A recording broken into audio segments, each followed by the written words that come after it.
Hello, and welcome to another episode of Philo. Let me lower the music a little bit. And I am going to bring up first my co-host and better half in a tiny little window, apparently, it thinks I need. Hello. Here's my co-host and better half eating.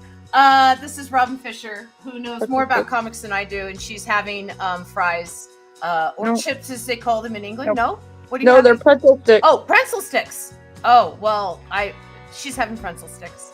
And then we have our guest today, which is Casey Craddock. Casey is a animation, like, what do I say, showrunner? Like, you're a consultant, you design I'd say producer / consultant. Yes. I've had many names. Creative producer. But producer sounds way more important. But you also design things. You get to actually draw. And storyboard. And that's art direct. And that's the fun part too. Yes. And you get to work with cool people, and you get to work on cool things, and I get to be here today, and I'm not here because of my spreadsheets. Yay! Not here because of spreadsheets. That's always a good thing to do. Okay, let me turn off the Philo theme, even though I love the Philo theme. It's good stuff. And then I'm going to turn on our recap. Hello, Ollie. How are you doing? And so, okay, so a recap of where we left off. This is the page that I'm still putting together. So Little Shroom opened up the Stargates that they found inside the Buckies in the middle of space. And, wonderful that Ali's doing well. And so they bindle the buffet and they step through the Stargate, which takes them to like Escherland of more Stargates. And they ruminate about the Escherland and the Stargates. People start coming out of the Stargates, and it's the Rogues Gallery emerging from the honor leave off. So we are starting to draw people. There's like three raccoons in a trench coat. Napoleon Bonaparte here. There's a Dalek. There's Nixon's head from Futurama. There's a lot of options to go through. Did I kiss the Munchkin for me? Oh, did I kiss the Munchkin? Yes, I did kiss the Munchkin. She's my daughter. Of course I kissed her. So do you want to take the first panel, or do you want me to take the first panel? How about you take the first panel? It's been a little while for me. So. Okay. Yeah, we can do that. And we'll figure out what I'm going to draw first, and then we will figure out what you're going to draw. And I'll turn down our drawn music a little bit. But yeah, I can draw the first panel. That's not a problem. So what happens after the Honor Society shows up, and we have the Rogues Gallery show up? I'd spoil her rotten as her uncle, says Oli. Talking about Annabelle. So what happens?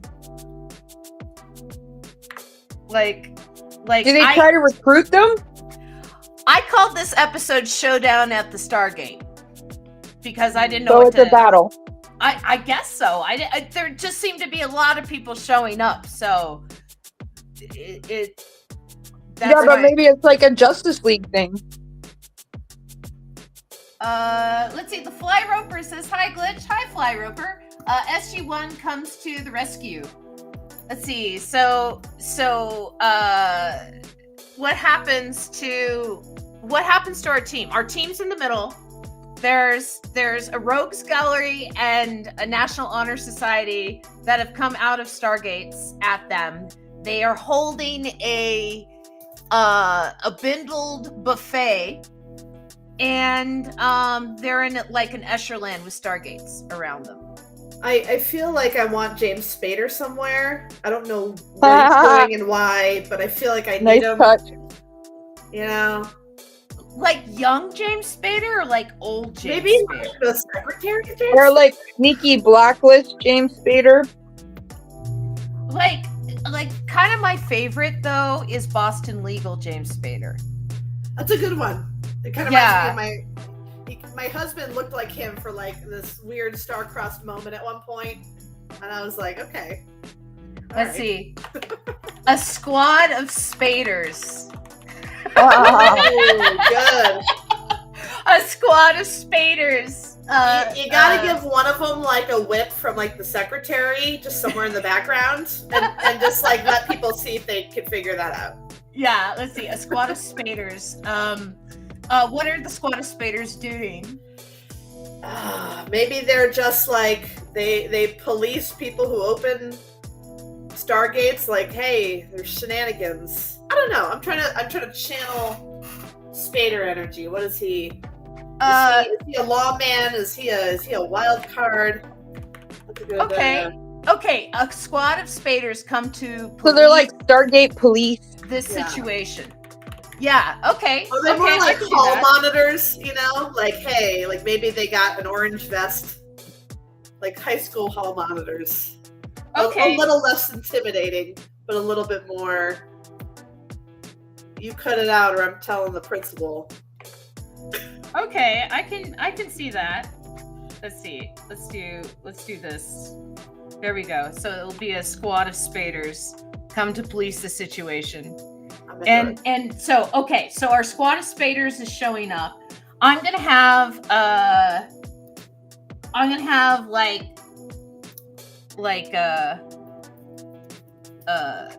our guys in the middle here.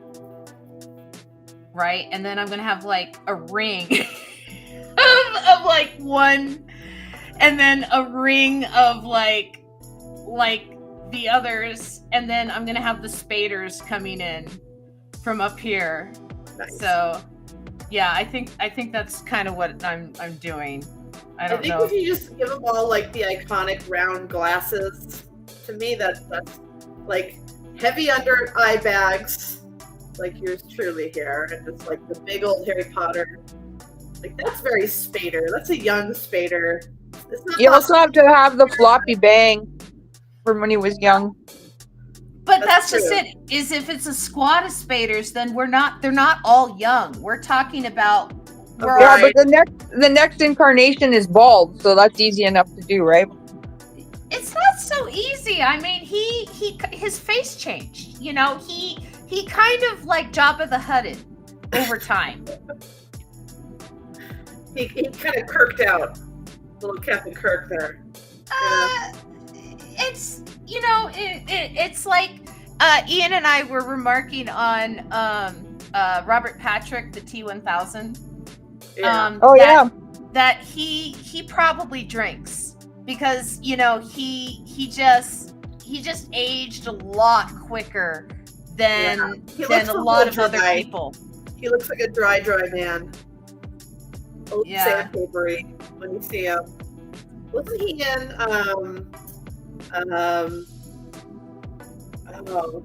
Last thing I saw him in was The Boys, and it was excellent because it wasn't The Boys, it was Reacher. It was season 2 of Reacher, and they had checked into a hotel under pseudonyms, and one was like a baseball pseudonym, which Reacher always does. And I don't give a fuck. Yeah. Wasn't he the bad guy in the John Cena one series? Oh man. Are you talking about the pacifier? Thank you. I think so. Wait, no. Or John Cena plays one of those Suicide Squad spinoff. I thought that was not the pacifier. Was it like Peacemaker or something? Or Peacemaker, yes. Is that it? Yes. In my mind, I'm saying pacemaker. Something like that could be it. I think the music has turned into static on my end. I don't know if you're hearing that. Yeah, it's trying to sound like rain, I think. Oh. Let's do chill hop. I like chill hop. Yeah. We'll do chill hop. But yes, what happens after the Spaders show up? Okay.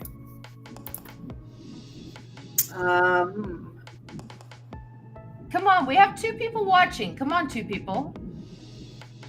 I forgot to invite everybody. I usually send like invites and I'm like, hey, come on my show. Watch. And Kay is out tonight. She is having fun tonight, so she is allowed to not be here. It is okay for her to have a life.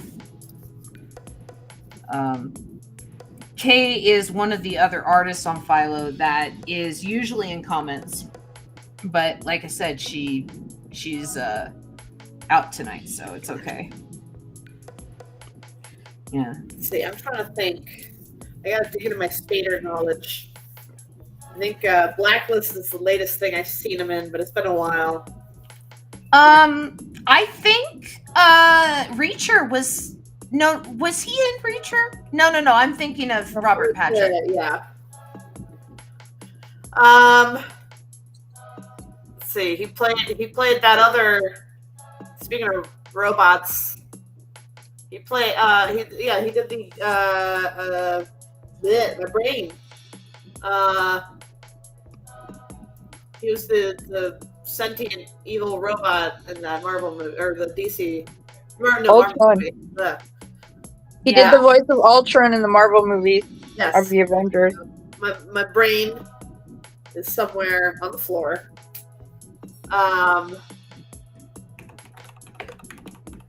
What else?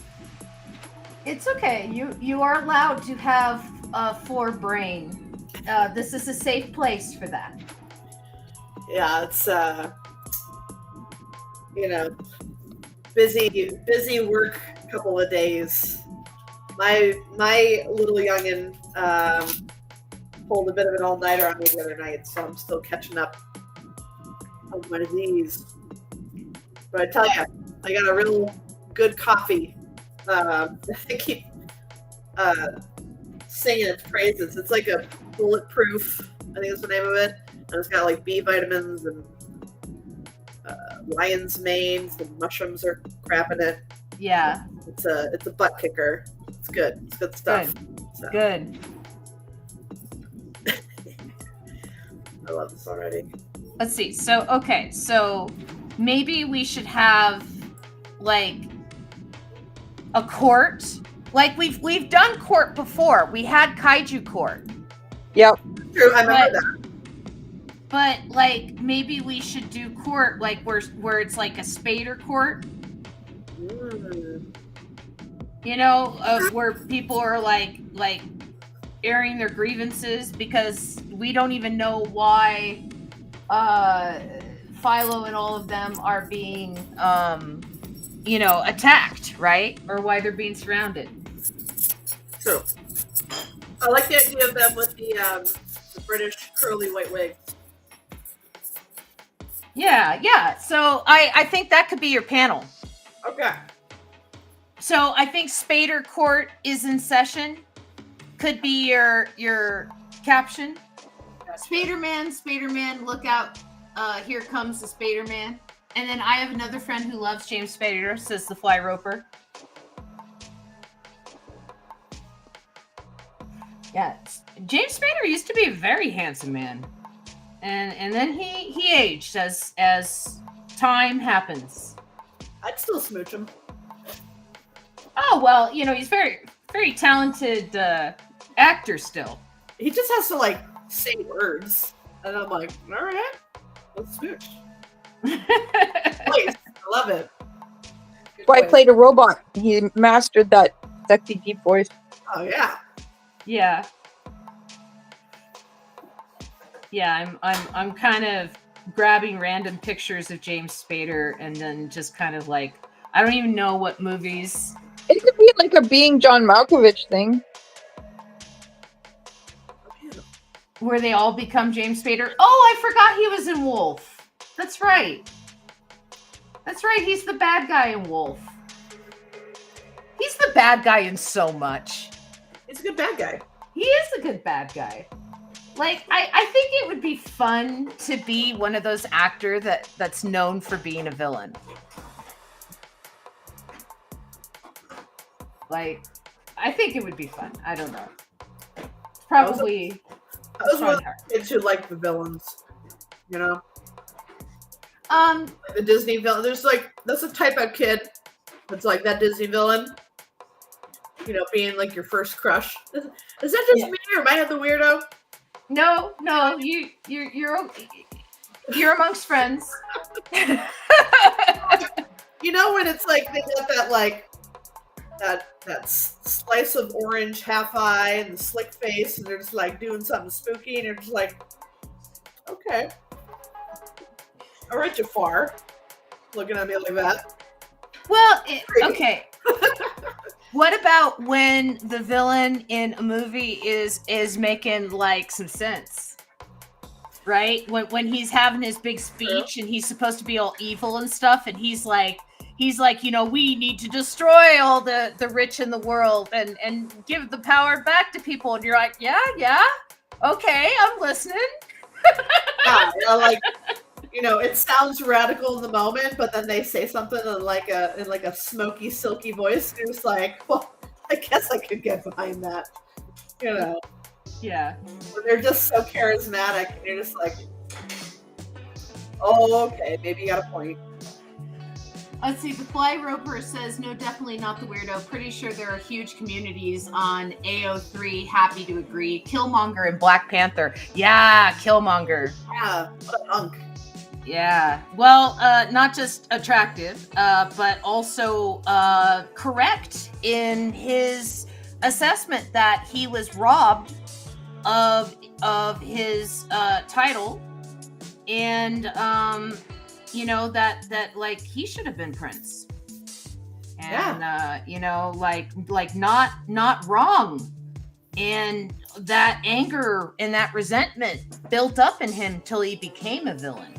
When you can like feel for a baddie, you know, Yeah. it's the villain. You kind of, you know, it's not just the love to hate him. It's kind of like, oh, you're right, but I don't like. Ooh, Someone was asking, what's her name about that? The woman that played Cersei Lannister. Oh, I cannot remember her name. Oh, yeah. And she was like, people on the street just come up to me and yell at me and say the most awful things. And the interviewer was like, isn't that horrible? Like, I'm so sorry for you. Doesn't that bother you? And she said, well, no, because that means I'm doing a really good job, that they can't separate the character from me, that, you know, they hate me. Yeah. Yeah. Do you remember the original Wonder Years, the actor that played his brother? Yeah. Very similar thing. He got typecast as this like bully, you know, character, right? And he showed up in a few things after that, but not very much. And he was talking about how like, you know, people would be like, oh yeah, you know, you must be so mean or whatever. Because you were so mean to Fred Savage on that show. And he's like, no, that's just what the script told me to do. You know? But like he played the character so well that people thought like they really had animosity with each other. I don't know. I think that a good villain makes you hate the actor a little. Yeah. Ethan Hawke avoided being a villain for a long time. He said that as an actor, he didn't want to go to a dark place, right? Mm-hmm. But Black Phone was the first movie he ever played a villain in. Huh. And he's since played a villain in like at least one other movie, but that was the first one he played a villain in. Interesting. Yeah, and I mean, he's done horror movies before. He did The Purge. Fly Roper says, my favorite villain typecast victim is Clancy Brown. Ooh, bad guy in Highlander. Lots of prison guards, most famously in Shawshank Redemption. But for the last 20 years, he has voiced Mr. Krabs on SpongeBob. Clancy Brown is a really... I always forget that's him. Well, he's a really talented actor. Don't forget, he did a lot of voices on Justice League and Batman. Mm-hmm. And, gosh, he showed up on The Boys. He was he played the alien guy with the acid blood on X-Files. You know, when he was like, Oh. yeah, a very young Clancy Brown. Let's see. Yeah. So, I'm gonna. Oh, are you trying to sketch in yellow? I was waiting for you to catch that. Yes. I just don't know if people can see that on screen. Oh, here, Yeah. let me punch that up. Yeah, I don't know if people can see that on screen. Like when you're I gotcha. painting, it's one thing, right? We'll go blue. Yeah. I'm working on the Spader face. He looks a little... It's hard to tell because his hairline right now, it kind of dictates his recognizable features, but I'm putting one of those little wigs on him. Yeah. So, we'll see. I'm not going to sweat it. I don't want to overthink it. I know that American court, we got a little gavel. I don't know if British courts have that. I think they have like a thing that it's not like a stone, but it's like, do they? I don't know. You know what? I have Google right in front of me. I gotta Google it. Okay. Because now I'm gonna it's one of those things where I'll always know once I know, British court does have a gavel. Nice. All right. Yeah, British court does use a gavel. Okay. Wait, let me say British court judge, just to make sure I'm not looking at like randomness. Because they might I thought they had like a stone or something. It was like, or it's not like a stone, but it's like clap clap. Huh. But they're showing gavels. Okay. When I Google it. So I see a lot of pens. I see them holding a lot of pens. Laptops, microphones. Some lady with glasses. I don't think that's a lady. Is that? I don't know. It might be a lady. I don't know. I'm looking at someone who looks lady-ish. Lots of wigs. But yeah, Oh, yeah. okay. All right. Variety of wigs too. I think my spaders in the background are going to be silhouettes with glasses, different spader glasses. Yeah. I'm just kind of drawing in sort of what I remember a little bit. I remember the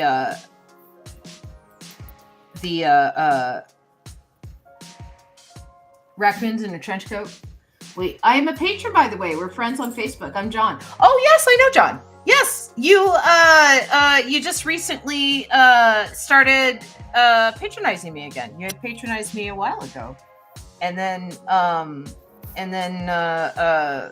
life happens, and then just recently started patronizing me again, and I appreciate that. I didn't want to be one of those people who's like, oh, what happened? But like I said, I understand life happens, and I appreciate it. I am for $3. What are you getting? Let's see. You are getting I think stickers, and then you're gonna get a sketch every day. Oh, that's okay. Yeah, and then you're gonna get a sketch every day, and then at the $10 level, I am singing and playing guitar. And I am so nervous doing that. That's why I put that at the $10 level. Because if you want to see me really prostrate myself, you got to pay for it.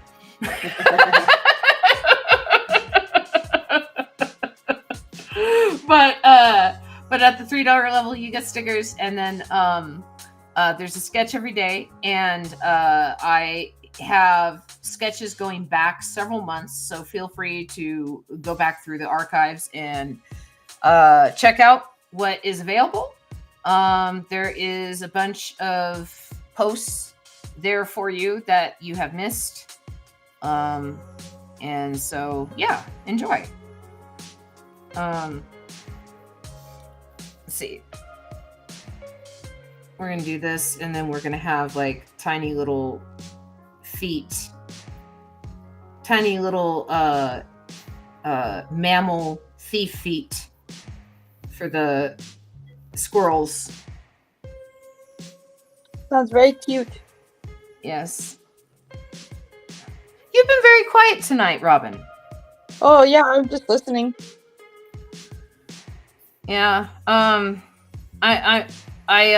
I'm sorry everything about my government is falling apart, and we are probably going to be a fascist regime within the year. Oh, we might be at war soon. I know, it's dumb. It's dumb. Yeah. So, I'm sorry. I apologize. Not your fault. If I could fix it, I would. Yeah. I would just... There's a lot of Americans that feel the same way. It's really weirdly obvious, but yeah, they're not in charge apparently, so... No. Yeah, no. It's just kind of like... yeah. Yeah. Lucky us. I guess that's the joy of being under a fascist regime, is that, you lose all power and, all voices and all say. And then, you just have to do whatever is going on. You just have to, right? Yeah. Yeah. But that's okay. We'll survive. We had a couple hours outside with the nephew today, so that was fun. Oh, so you're exhausted. You're tired. Well, yeah, because I did my morning shift as well. This is technically my day off, but I work during my days off, so... But, yeah, But you don't work on your days off. Well, it's not your day off if you work on your day off. Exactly. Like it's my day off from my other job, but then I go into my second job from like 8 to 2. And then, oh yeah, I was going to wear my elbows up t-shirt and I didn't. When my drink arrives, I'm going to go get my elbows up t-shirt. I bought one today. Nice. And I can't I can't wear it anywhere because I wear uniforms at both my jobs. So it's just one of those things where I'm like, well, I guess I'll be wearing this around the house. What's your second job? I remember the meat job. What's the other one? It's a old folks home run by nuns. That's right. That's right. The old folks home. Gosh, you poor thing, having to work 2 jobs. I'm working 2 jobs too, but and Casey has you have what, 2 clients right now, and then yes. What, 3 clients right now? 2, and maybe a new day job where I try to find a part-time freelance helping the other 2 still. So could be 3. Yeah. It's just the state of the world, right? If you want to even have enough money to live, you've got to hustle. Yeah. Well, I did get good news today because I work with PBS and they want to have us help fix some animation coming in for something that they're working on. So right. A little extra work is good, and there's definitely a full enough schedule out till June. So and unlike Canada, your political party hasn't decided to defund PBS yet. Well, we're feeling it. Yeah, I said a lot of stuff's frozen. Yeah, and that's part of why I was like, oh shoot, better cast the net. Yeah, exactly. Because I don't know. The guy I work with, his wife is all fundraising, government stuff, and the nonprofit is totally frozen right now, and so she's the other income, and then he's at PBS, so they're both crap, Yeah, what do we? Yeah. It's not the right climate to be losing jobs. Even if this was even if this wasn't happening and you were still, it was like last year, it's still not a good time to be losing jobs because it's just, there's too many people looking. The whole system is impossible to find jobs now. Like, I don't want to say it's rigged, but it's like you can only apply online, but then they never look at your resumes online. So what's the point? It's crazy. Well, yeah. I told you how I rigged my resume, right? Mm-hmm. Yeah, you showed me. Yeah. Did I? No, I didn't tell you about that, did I, Casey? I don't think so. I keep my finger on the pulse of things. I try to. And I've been listening to how AI operates, how it works. Yeah. And so people have been using AI to scan resumes and like reject and oh, this is a good one, this is a bad one, right? So what I do is I make a PDF with a bunch of hidden text that the AI can read but humans can't, about how great and wonderful I am, with a bunch of instructions directly to the AI to return about how great and wonderful I am. and it's worked every time.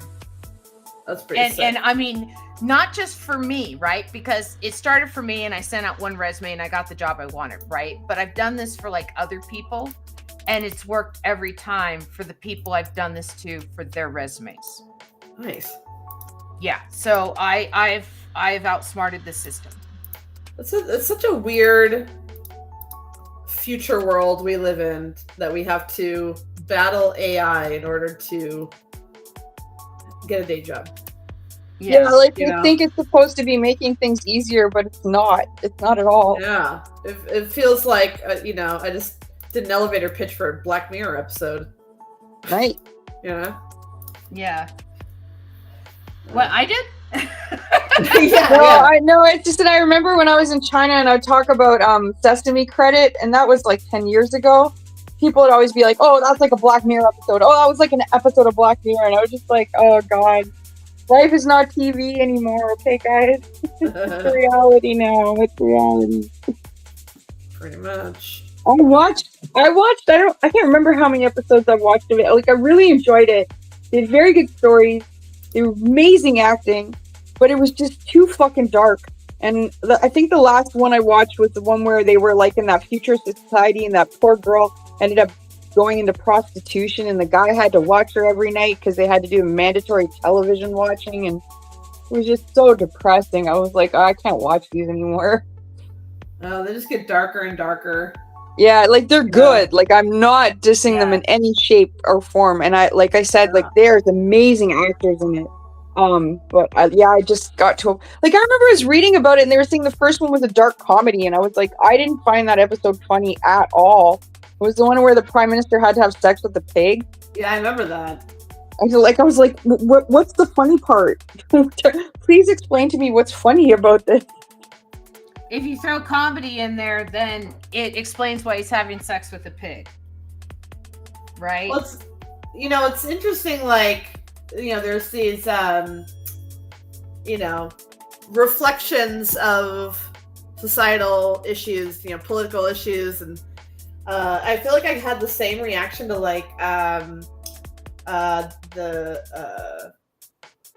Handmaid's Tale, you know what I mean? Yeah. Like, at first, like, I love that actress. She's really good, and the way she kind of stares at the camera is haunting, and they just kind of kept coming back to it and evolved.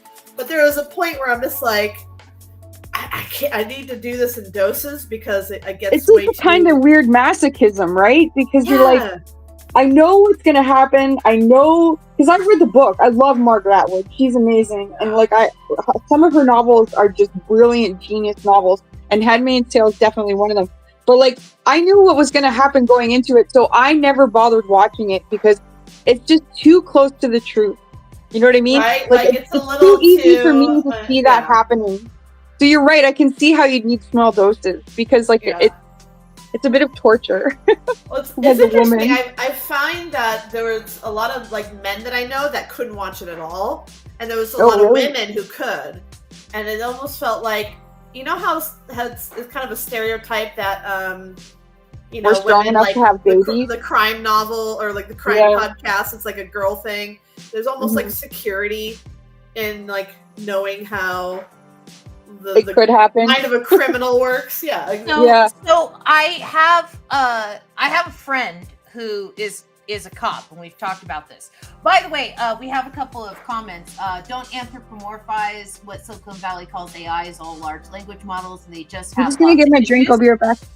Dragons of the library says, "Hello, they're just looking. Good luck," and then they're lurking, and just kind of interjecting with what my cop friend says is that the women and stuff who are really into like true crime and stuff, statistics are that more criminals get away with crime than are caught, right? And no matter what the crime is, whether it's murder, torture, rape, theft, vandalism, whatever the crime is, there's more people to get away with it than are caught. And women that follow true crime, they're kind of fulfilling a fantasy in their mind that by seeing the ones that are caught, it's like, oh good, that one was caught, that one's gone, I'm safe.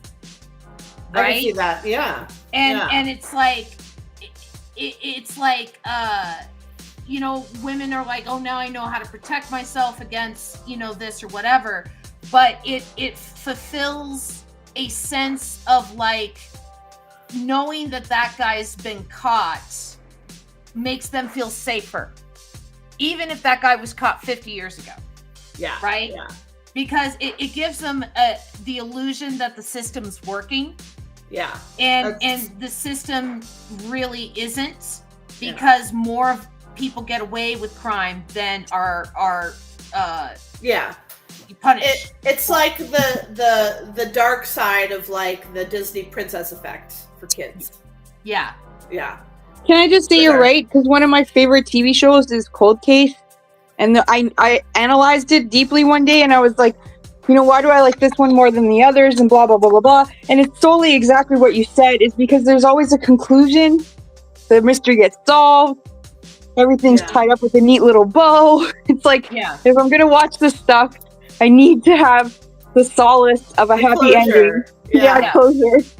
My so I can't remember if I've mentioned, my mother was an award-winning detective lieutenant for years, and she, was even featured in a book with my stepdad, and she was basically Law and Order SVU, and my stepfather was Law and Order Homicide, if I were to categorize their area of expertise. Both shows I watch religiously, by the way. There you go. That's pretty cool. So my mom put away a lot of bad dudes who hurt children, and my mom has the craziest stories, like real deal, undercover. You could make a movie out of this kind of stuff. Side note, retired and became a yoga instructor, so that's kind of a bit of a pivot. Yeah. She meditates, she teaches meditation. And I'm like, was that like a necessity? Did you like? Yeah, probably keeps the demons at bay, right? Yeah, for sure. But I told her years ago, when she was telling stories, because my sister doesn't like listening to the stories. They're a little too real. I'll listen to my mom's stories, anytime. Yeah. And I've told her that, like, I tell people all the time all the stories. And she goes, oh, well, your sister never likes to hear them. People don't want to hear that stuff. And I'm like, are you kidding me? People, like, would hate She's a real, like, superhero, man. Yeah. Literally. Yeah. No, your mom, like, when I say the system doesn't work, I'm talking about the fact that there's just simply not enough people doing the good work that needs to be done. For sure. My mom is no stranger to bad cops and broken systems. She retired in her 40s, and part of that was, just kind of realizing she needed other focus. she had people combating her and taking credit for her work, and the kind of drama you'd expect at any other day job. But with something this important, she was just kind of over it. Yeah, and so I don't want to diminish your mom's work when I say the system's broken, because I said, there's people like your mom that are doing really good work. There's people like my cop friend that are doing really good work. Ian plays in a band with a homicide detective. Nice. And so he's doing good work, right? Yeah. But there's also, for every homicide detective, there's how many beat cops that just pull over black guys because they're black. 100%. Yeah. And that's not your mom. That's not the homicide detective that Ian plays with, but it's a lot of cops. Yeah, it's for any, it's kind of an extreme comparison, but you could take any field. Hollywood producers, they're not all molesting actors who want to make it big. But there are some that do, Yeah. It's not a definition of that role. But yes, that's what I know when I think of, if someone were to tell me hey, I have a story about a Hollywood producer, and I'm like, oh God, who did who touch? Yeah. You know what I mean? I do kind of make assumptions about what I'm about to hear. Well, but here's the difference between Hollywood producers and cops, right? In Hollywood producers want to take down other Hollywood producers so they can get their jobs and get access to their actors and do the good work of being sleazy in Hollywood, right? Yeah. Cops protect other cops. Yeah. That thin blue line is very solid. Yeah. There's definitely kind of a boys club or a brotherhood or whatever you want to call that. Yeah. All right. So we have Spader Court is now in session. I'm doing hand-drawn writing, right? Hand-drawn's fine. Okay. What happens in Spader Court?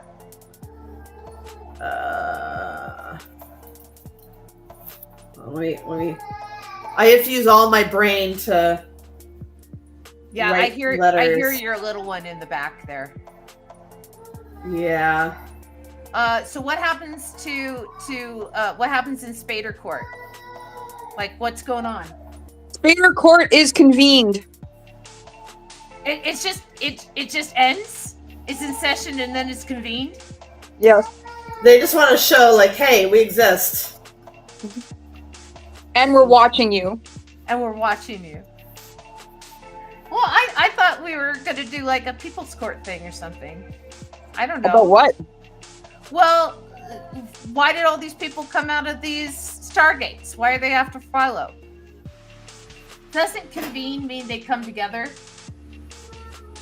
Let's see. Convene. Convene.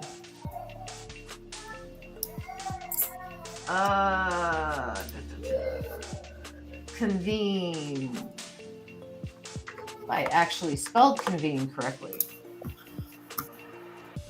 Convene definition. To come together, usually for an official or public purpose, assemble formally, to cause, to come together formally, convoke, synonym, call. To summon, hey, I was right. As before a tribunal. Yeah, so I apparently don't know what words mean. You guys are right. Convene means to come together. So Spader Court is in session. Let's see, doesn't convene mean to come together. I think Spader Court is putting Philo on trial for crimes against unreality. Oh, I love it. Ooh. I love it. Good idea, Fly Roper. Yes. Philo is on trial for crimes against unreality. That's something that Hamill would be so over. He would be like, oh, I love that. He and I, we were catching up this week, and He's doing good. Oh, she misses you. Yeah, I always do nights, and she's got Papa this time, and it's different. Yeah, I know. I Yeah. totally get it. It's a tough one. Some days she's at that age where some days it's like only Papa can solve my problems. Mama, don't even look at me. Yeah. And then, other days it's like, tonight where it's too different. Therefore it's bad. So Yeah, Annabelle is her father's daughter. She's always, Father, where are you? I love you. Come to me. There are some times where it's like, even just like, hey, you can hand me the trash to your wrapper bar, and she's like, no, Papa, do it. It's like, okay, I'll not take trash out of your hand, I guess. Yeah. My pockets are already full of trash already from you, so I'm good. It's okay. It's not her rejecting you. It's just, whatever she's comfortable with. Exactly. Yeah, Exactly. And I realized, like, Annabelle has slept in Ian's arms almost every night since she's been born. Oh. Right? So it's like, how am I going to compete with that when at night she's like, Father, where are you? I love you. It's like, okay. It's tough. It's what they know, Yeah. Let's see. I'm going to put a Stargate in the back here because they still have Stargates. Oh, good call. Yeah. I'm gonna do just a little donut on a stand. Oh, yeah. Poor girl. Oh, Father, you're not Mumsy. How dare you? Yeah.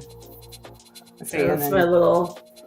That's not a great Stargate, but it's what I got. I spent a lot of time on Spader. That's okay. You can suggest the Stargate. And the Spaders look fantastic. Fly Roper says, "Where weren't you on March 10th?" I like that. Yeah, I'll have him going, Me? I'm guilty? And then we'll have Armand over here. Armand's going to be holding his hands.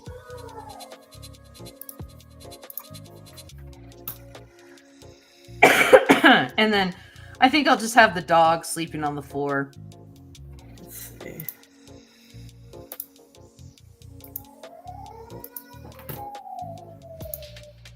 Let's see. And then are the Spaders trying him, or is it like the other people that are trying him, right? I don't know. I feel like maybe the conundrum is like the Spaders are accusing the people popping out of the Stargates, and maybe they're wrongfully accusing our heroes, for being part of their, maybe they just showed up at the wrong time and they're like, what, are you part of this? I don't know. So Philo is on trial for crimes against unreality. I think the Fly Roper's caption of "Where weren't you on March 10th" is going to be your caption. Okay, let's see.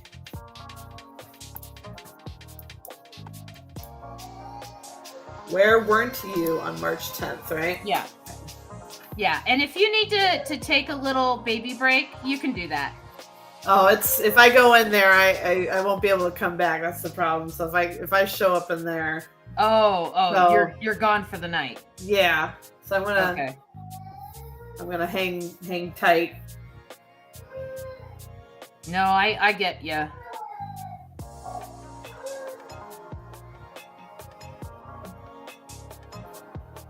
Well, we're Yeah. almost at the hour mark, so it won't be that much more longer.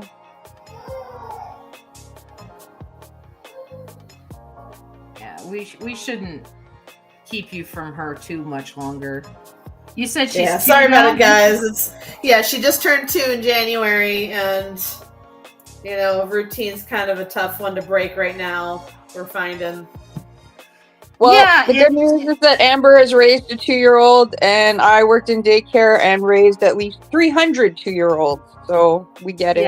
Yeah. So you're okay, and we can hear you better than we can hear her. I can Okay. probably hear her better than the audience because I'm wearing headphones. Okay. Yeah. Yeah. So it's like I can hear everything. What was the line again? Where weren't you? Where weren't you on March 10th? Yeah, on March 10th.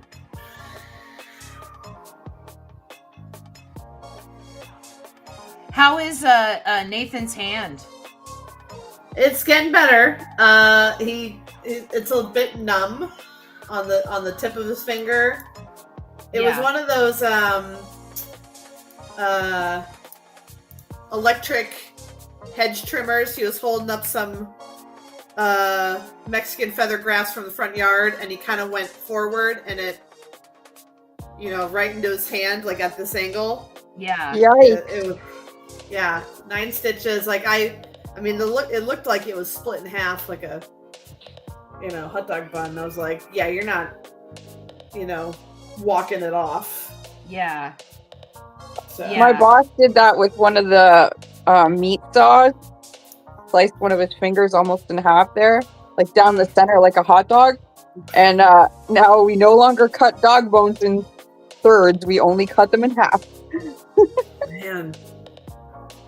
Yeah, when I worked at a sublimation shop, I cut my finger pretty bad like that, and it took me like 3 or 4 years before I got full feeling back in my finger. Man, it's rough. Yeah. Yeah, the driveway looks like a little mini crime scene. I tried to scrub as much as I could, but luckily I'd just gotten down for a nap during the day when it happened, and I heard the doors slam and him running around in the kitchen. I'm like, whoa, what's going on?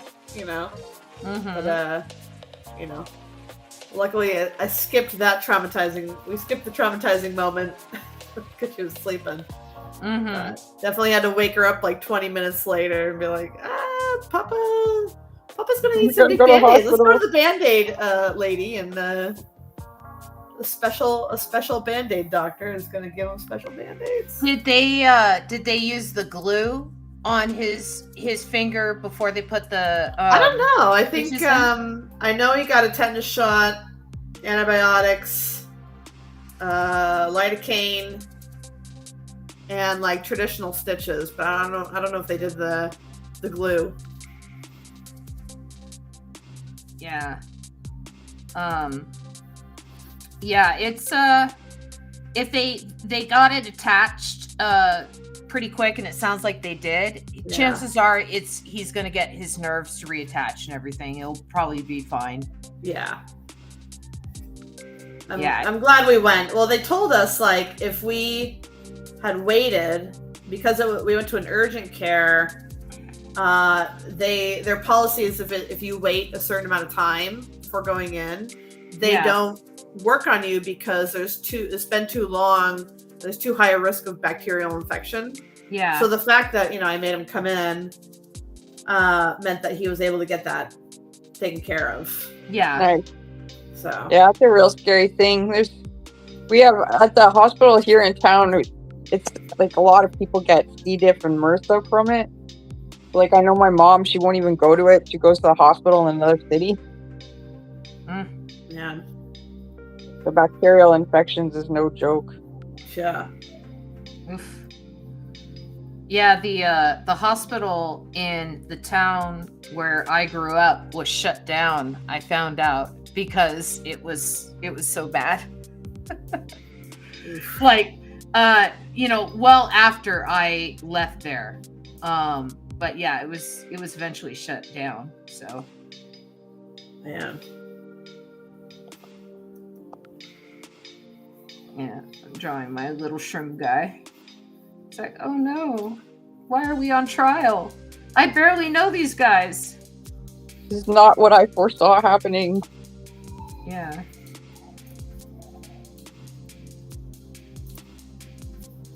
Yeah, there we go. Or maybe he has a boss, and his boss is going to be so pissed at him now. What, the mushroom guy? Yeah, because he screwed everything up. Maybe. Cthulhu Shroom is losing his mind. Going, where is that one mushroom? Just that one. Just that one. I don't care about all the other billions of other mushrooms under my command. Just that one. Well, because I think he's probably the only one who's off planet. We don't know that. There, you know, for all we know, Cthulhu Shroom could send out mushrooms all the time as like his explorers. I don't know. I will this is kind of rough art for me. Kind of rushed.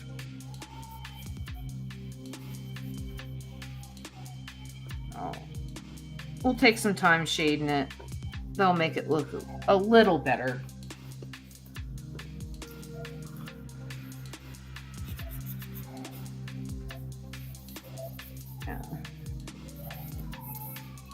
And then what I'll do is I'll put Casey up in the big window so we can see what she's working on.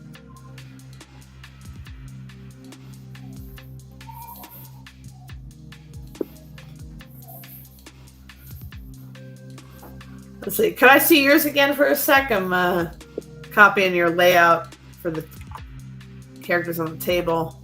Oh, sure. Yeah. Yeah. This is just me. Yeah, I just keep mushroom. redrawing that the three raccoons in a trench coat. It's pretty cute.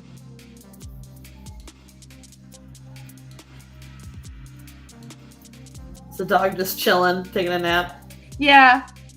Did I tell you that right by my work there's a dumpster and it says like a waste removal and it shows like 2 raccoons, and every time I walk by it I always think of that. Wouldn't it be hilarious if like raccoons actually own that company but they were like in a human suit and they'd be like, yeah, we'll take that garbage for you, no problem.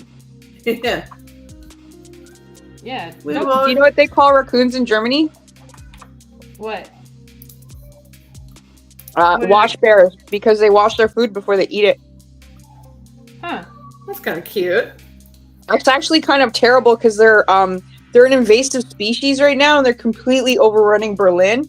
Apparently the story really? is, because I watched this documentary about animals in weird places and they showed like pigs, swimming pigs in Jamaica. They showed penguins in New Zealand in the rainforest in New Zealand.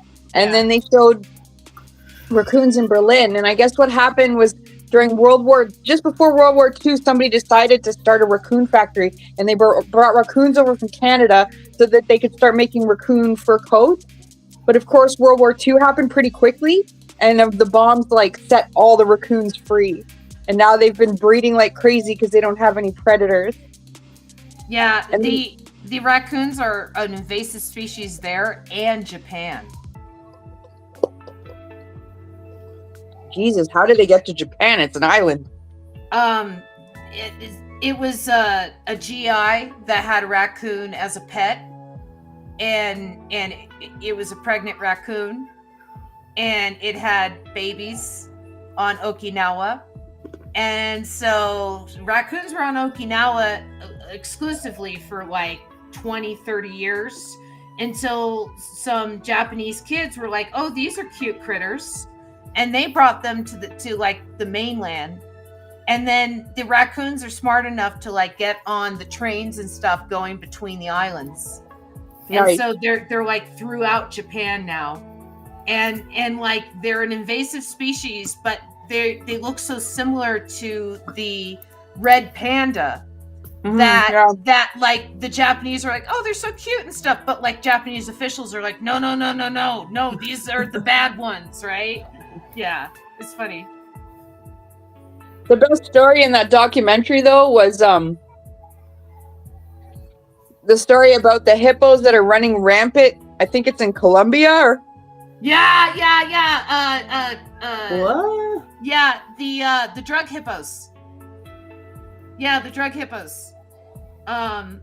It was oh gosh, who was it? It was one of the drug kingpins down in Colombia had these hippos brought in as pets, and then when he was caught by authorities, the hippos basically escaped, and now they're running wild. They have no natural predators down there whatsoever, and hippos are incredibly territorial, and like they're just killing everything. Jesus. Yeah. it was Pablo Escobar, and they're also breeding out of control because in Africa there's famines, so they don't breed as much because obviously the food is scarce. But in Colombia, they're like breeding out of control because the temperatures are great, the waters are fine, they got no predators, and there's no famine. Yeah. Yeah.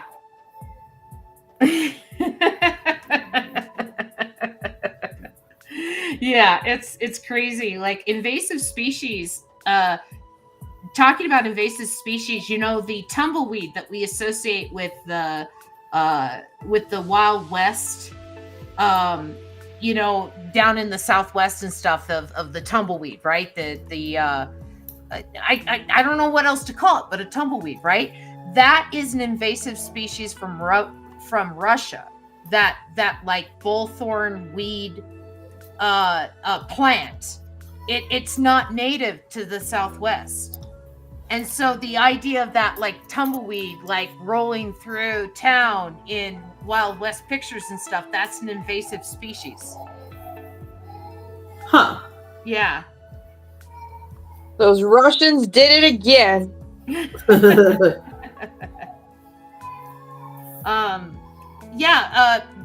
Milkweed is also milkweed is also invasive, and milkweed's interesting because it's been in the United States long enough that monarch butterflies love it, and they love we to have a eat lot it. of it in Canada too. Yeah, and it's become one of their main food sources, right? And so for the longest time, you would have ranchers and stuff like, get rid of the milkweed, because their cows wouldn't eat it. But now you have environmentalists and stuff saying like, we know it's an invasive species, but if you keep the milkweed, like it makes butterflies come Happy. because the butterflies will eat it, right? And so it's like they're having this kind of, I don't want to say existential crisis, but it's this question that they're having of like, what is a valuable invasive species versus an unvaluable one, right? Based on what we choose to do with it, right? So it's just interesting. It's a philosophical, debate. Huh. It's wild. Think your husband was successful? Been quiet there for a minute. Oh, no, I still hear her. Okay. She's Yeah. just not screaming murder anymore. She's getting worn down a little bit. Just a little whimpers. I figured, I told him like, hey, if she's not going down, just hang out with her. But Mhm. he might be trying to get her to nap or sleep, and it's like, Yeah. you might as well just stay up with her. Well, I mean, she loves her mommy, and Yeah. that is your ritual with her. That's true. Yeah, and routine is so important at that age. They like live and die by it themselves. It's not like for sure. parents. It has to happen because parents are forcing it. It's like, no, a lot of them really need that kind of structure because it takes away confusion. And helps them. Exactly. Oops.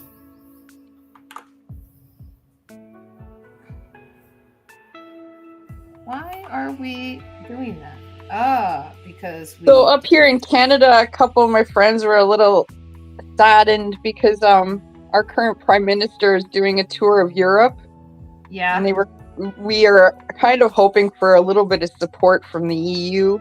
Yeah. And a lot of my friends think that's not happening because our prime minister, didn't really say very much hopeful things. Yeah. Well, I mean, yeah, I think the EU right now is kind of circling the wagons for themselves. Yeah. They're a little besieged on their own. Yeah, exactly. And yeah, there's a lot going on. Okay, so you have them there. The caption that you're doing is "Where weren't you on March 10th?" So what am I doing after your panel? I would be on panel 5. Have some hippos show up. That's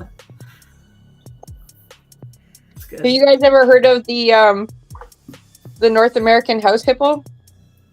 I love that little commercial. I know of it. I love that little commercial. It's wonderful. I got introduced to it for the first time when I lived in Canada about not believing everything you see on TV. I want one. I still want one. I have one. You have a North American house hippo?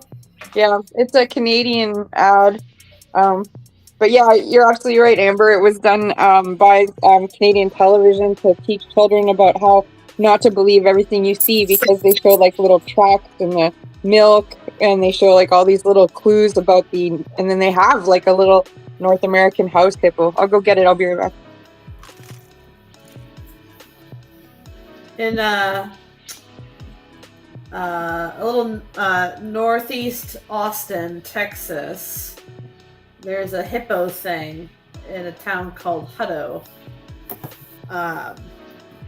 And there's like a mystery around hippos there. There's like a rumor that a circus had come in town and a hippo got loose, as many hippo stories start. And it was just kind of like roaming the forest out there.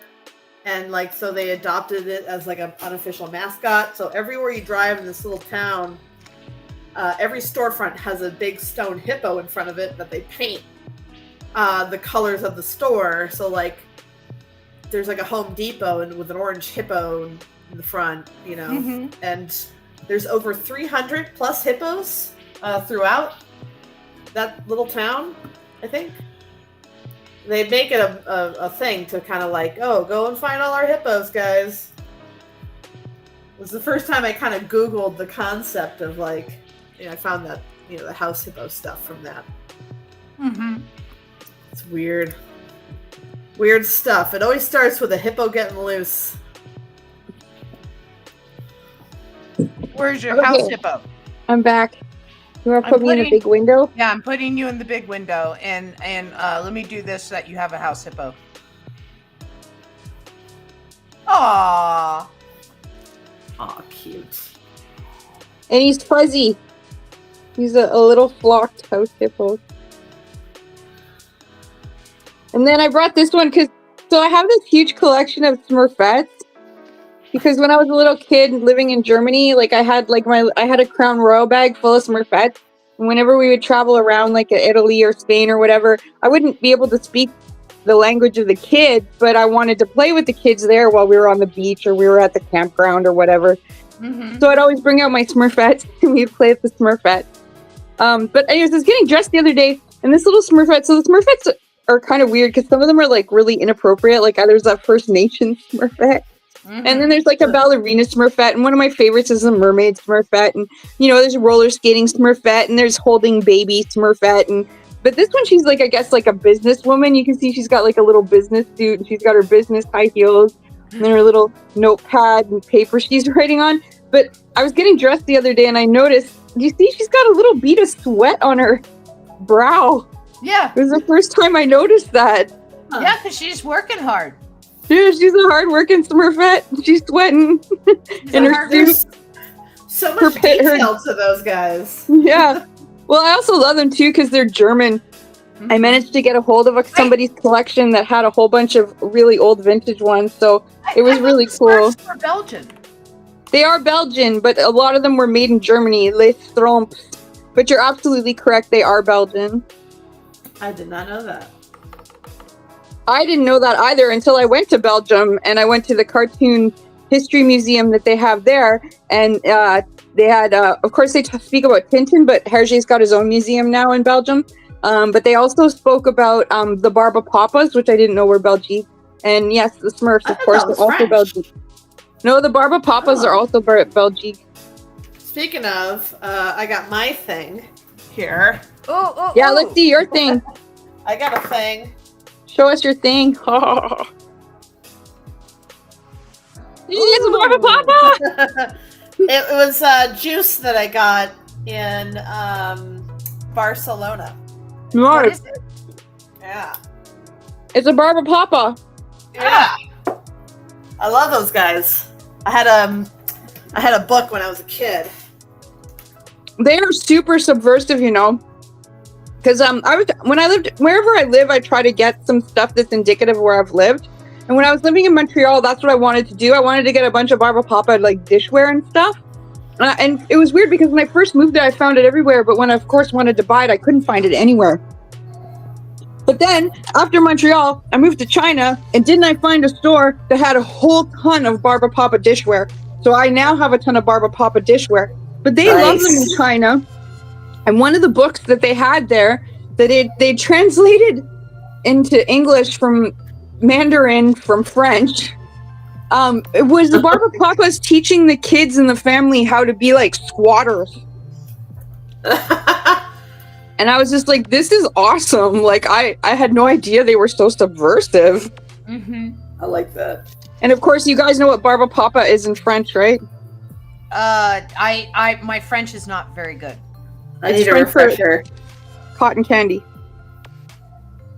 Oh, that explains it. My juice was cotton candy flavored. It was the pink one, because that's the dad. Yeah. Yeah. They're all blobby cotton candies. But yeah, I like the Barbapapa. The book I had growing up definitely like featured their weird globby looking house. Mm-hmm, yeah. Big round chambers, and I always remembered that. I was like, oh dang. Well, that's what the book is, because it shows them making that house. Like, their underground chambers were made by their blobby bodies. I think that's the book I had growing up. That was like my intro to them. And I remember them specifically for the weird house and the chambers of all the rooms for all the kids. Yeah. I think that's the same book. I have it. I have to go looking for it, but I have that. I brought it home with me because I was like, this is too awesome to leave behind. I also have a massive Tintin collection. There's also a Tintin I have up here, which is done by a sci-fi graphic novelist. I'm going to butcher the name, like Anki Bilal, I think. What? Can you look close up? He did a... No, I know who Anki Bilal is. He did a Hergé picture for you?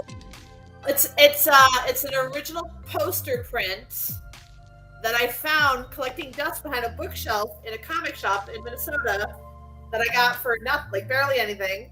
And it's my... You think I might see it if I Google it? You can't buy it anywhere. I looked everywhere. No, I don't want one. I just want to see it. Yeah. It's just a homage to Tintin. I think that's all it's called. But if you Google the guy's name, you'll see it. It's him. Tintin's got like a machine gun and like a mysterious triangular case, and he's got Snowy on his shoulder, and he's got a bandage. Oh, I've seen this image before. I've seen this image before. Yeah. No, I love Anki Bilal. All his work, he uses oil pastels, and it's just brilliant. His work is brilliant. He was the first European cartoonist that I really got obsessed with because I was walking by a French bookstore in Vancouver, and it was right when I was really getting into comics, and they had The Dormant Beast in the window. and I was just like, what am I looking at? This is gorgeous. Yeah, I love Enki Bilal so much. I just lent one of his books to one of the kids at where I work, because like nice. he's only ever read superhero comics, but he's a really smart kid. And so like he's 20 now, he's in university, and so I've been lending, like the first thing I lent him was Watchmen, because I was like, you were born for this book. Nice. Hello. We got a new viewer. Nice to meet you, Double Hulk. And then and I lent him V for Vendetta, and he just finished it and he loved it. And I lent him League, and he's got to start that now. But I was like, okay, he's got to see some European cartoonists. It can't just be all Alan Moore. So I got Enki Bilal, and then I was like, all this stuff is so depressing. I got to get him something funny. So I lent him a couple of the Oatmeal, that Oatmeal comic, webcomic. Yeah. I was like, these are pretty funny and clever. So I gave him like this, what is it? The ultimate care package for the noob superhero comic reader who wants to get into alternative adult comics. Yeah. Because that's the thing about Bilal, like his writing is like on an adult level. Like it's really high-end science fiction. He's really good. I just love the artwork, Mm-hmm. And that's the first time I saw his work was that Tintin, and I recognize. I mean, I've been a big Tintin fan since I was a kid, and I have another Tintin print on the wall in the other room. But I have a couple of books, like old prints. Series. I got one, I think that's in German. Nice. But when I saw that, I was like, who the hell did that, Tintin? I want that. And, the guy even threw in 2 prints, Dan DeCarlo prints. Nice. And they're signed by his wife and son, because it was like 2001. I think he had passed at that point. Mm-hmm. They had a certificate of authenticity. And yeah, well, his wife is freaking Josie, right? From Josie and the Pussycat, so... It's 2 lady pinups back as like his Playboy style. Like it was an nice. Oh, I'm jealous. Those are good.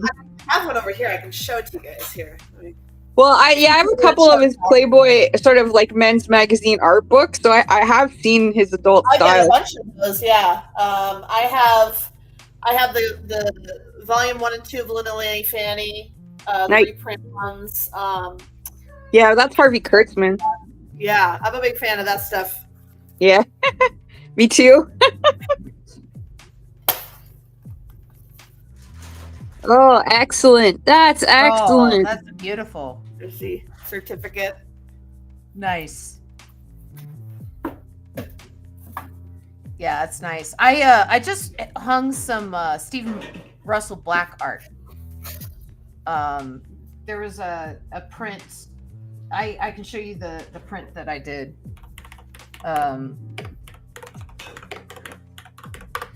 Here, let me. I got to meet Dan DeCarlo before he passed. Oh, nice.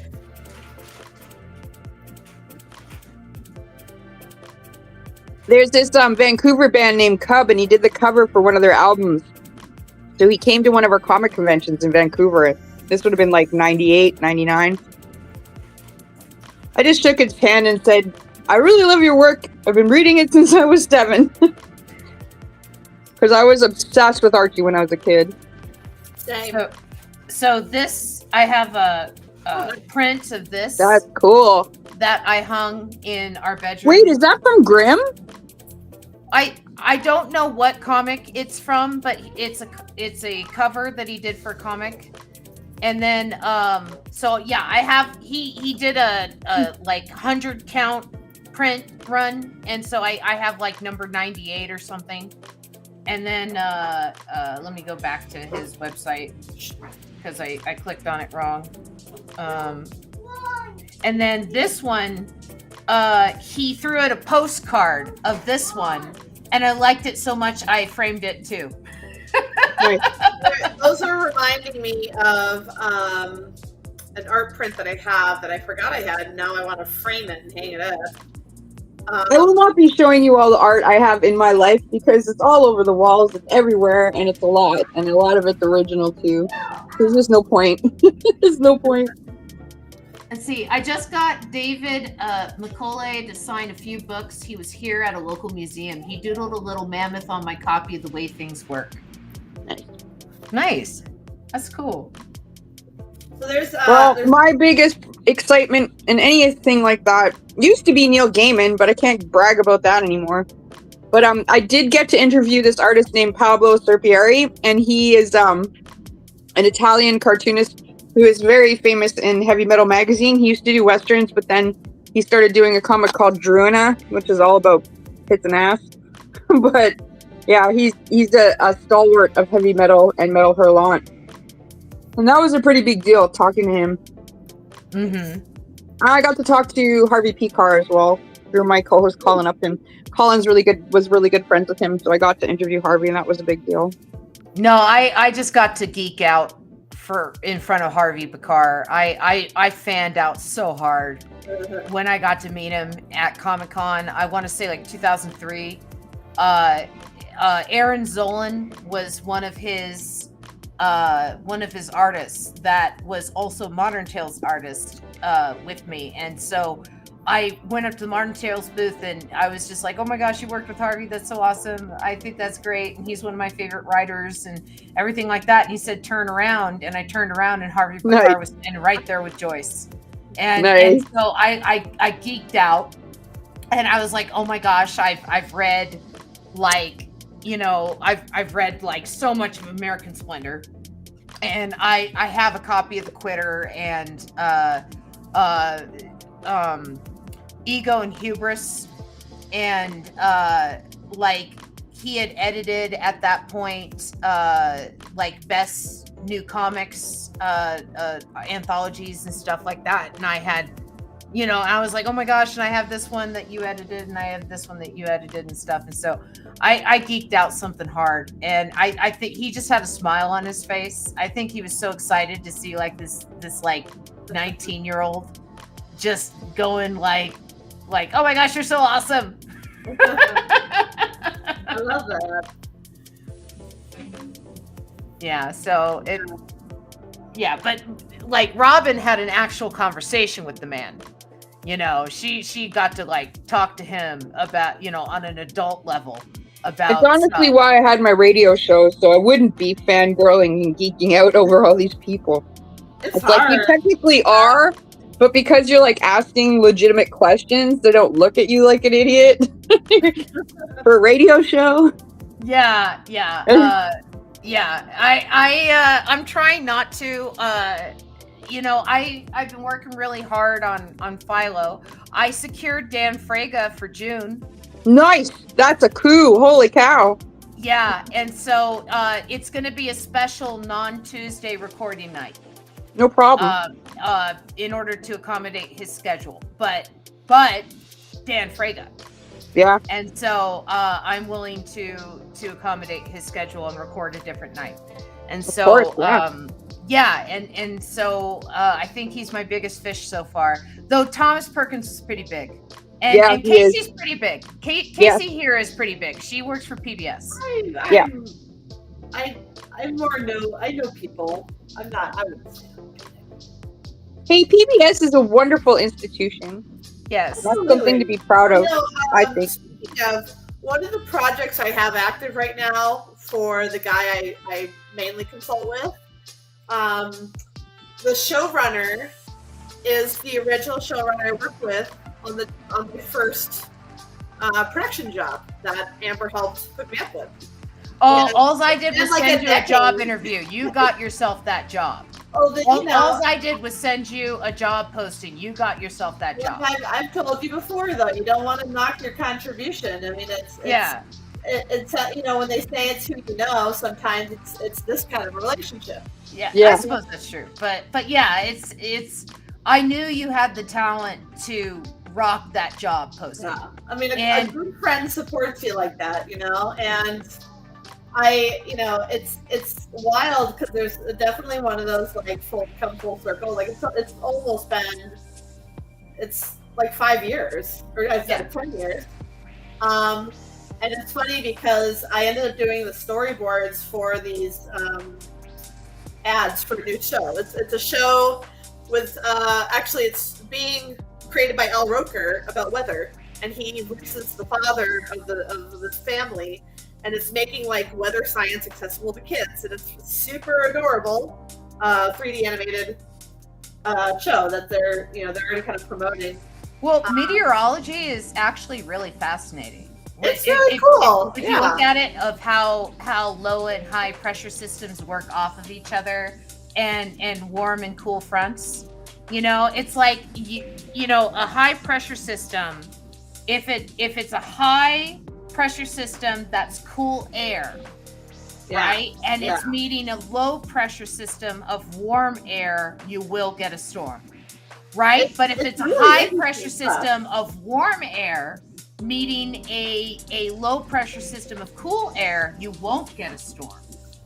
I think what's cool about the show is that it kind of breaks that science down for kids in a very traditional like PBS way, which I don't think they've ever done like that kind of science before. You get space, and I think they're losing Sesame Street, so something like that would be amazing. I really like it. I've watched some of their early episodes for context because I did storyboards that are like, something that they animate during the credits of a show to kind of, introduce new stuff coming down the pipe.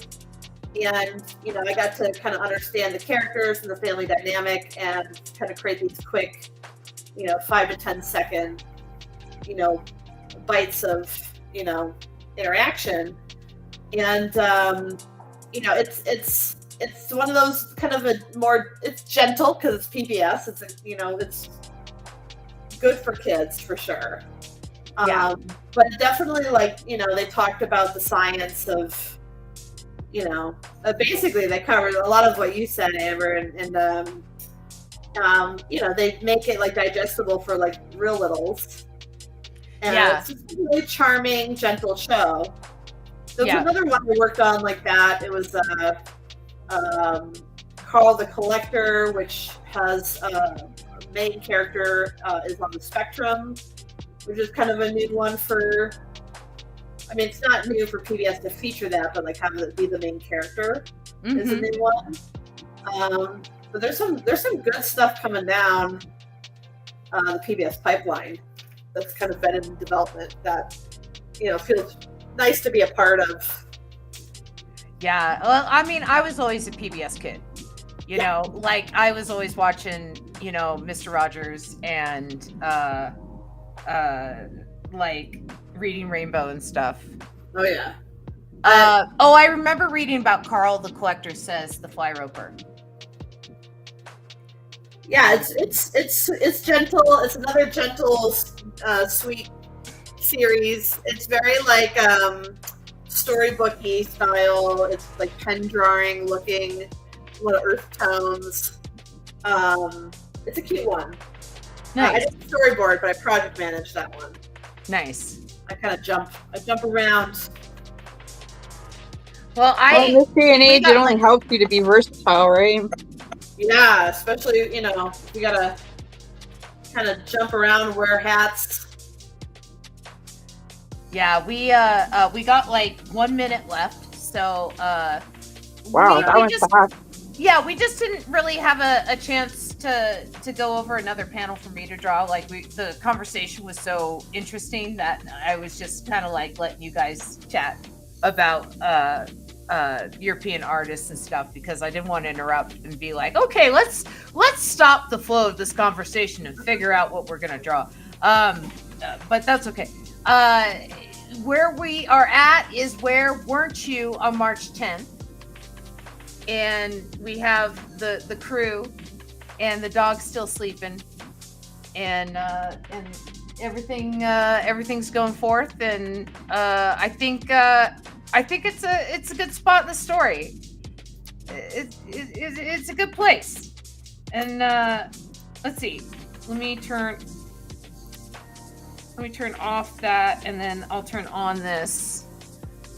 Like the panel before that, Philo is on trial for crimes against unreality. And so, yeah. We didn't do bad today, I don't think. We did 4 panels today. And considering our guest was under a baby stress, I think we did all right. Yeah. Yeah, I appreciate you guys. And I'm a little rusty too. Like my drawing is, it's been a while. Aside from the storyboards I did recently, but I feel like that's, I have the upper hand in Storyboard Pro, where it kind of makes everything clean and vectory for me. So going back to Photoshop, I'm like, oh no, my shaky hand mistakes. Ah! Oh, that's right. I don't hold it against you. I don't hold it against you. That's why you use a really like janky brush in Photoshop. So it hides those mistakes. I make it quick and dirty. I kind of I spent a lot of time on Spader over here. But he looks awesome. He looks very good. He's got the disdain, the Spader disdain. I have a great, his wiki page has a great little pucker face. Yes. Spader sass looking expression. Spader sass. He's just such a good actor. He really is. Like he's done he might be my celebrity crush. If I had to think about it, I rarely pick one. It might be him. I would say probably Circa Stargate. James Spader was the sexiest of the Spader clans.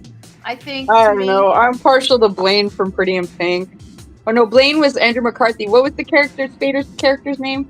He was such a dick, but there was something kind of hot about that. Well, what about what about in Wolf?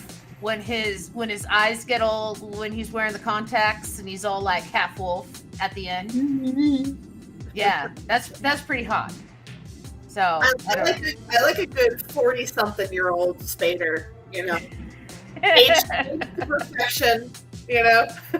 Well, again, Boston Legal Spader was like one of my. Yeah, favorites. he was pretty tight in that. He's pretty paunchy now in Blacklist. Yeah. My husband had a period where I mentioned where he kind of had a little bit of a,